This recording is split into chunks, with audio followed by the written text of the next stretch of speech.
I absolutely think that we're seeing the beginning of a trend. People now have the opportunity to participate, that it's possible thanks to technology to participate in global policy processes, creates its own momentum and its own pressure to make sure that this can happen, not just once when we are elaborating the next development agenda, but that it can become a constant feature of global policy processes.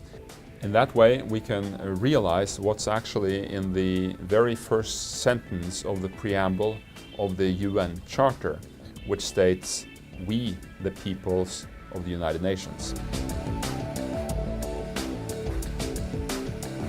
What's really exciting, right, is what with an increasingly connected world, with the kinds of technologies that have become available, the democratization of participation in the affairs of society at local, at national levels, at global levels even, is taking place before our eyes. For instance, now as the world is, in terms of governments, discussing the next set of development goals, what should come after the Millennium Development Goals when they expire in 2015, it's been possible for the first time in human history to have literally a global conversation where people, wherever they are, can express their views. To me, this is like adding a new dimension to multilateralism.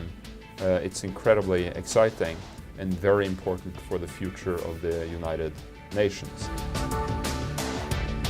A lot of people told me that if you're crazy enough to go out there and do this, stimulate this global conversation where millions of people can weigh in, you'll end up with millions of proposals, and it will be impossible to sort out what to make out of it.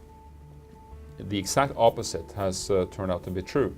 When you do ask people all over the world the simple question, what's important to you? What are your main concerns? What sort of world do you want to live in?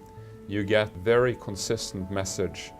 You basically get 6 to 8 overarching themes that people are really concerned about all over the world, like providing education for all, quality education, universal health services, an honest and responsive government, freedom from fear and violence and crime, job opportunities.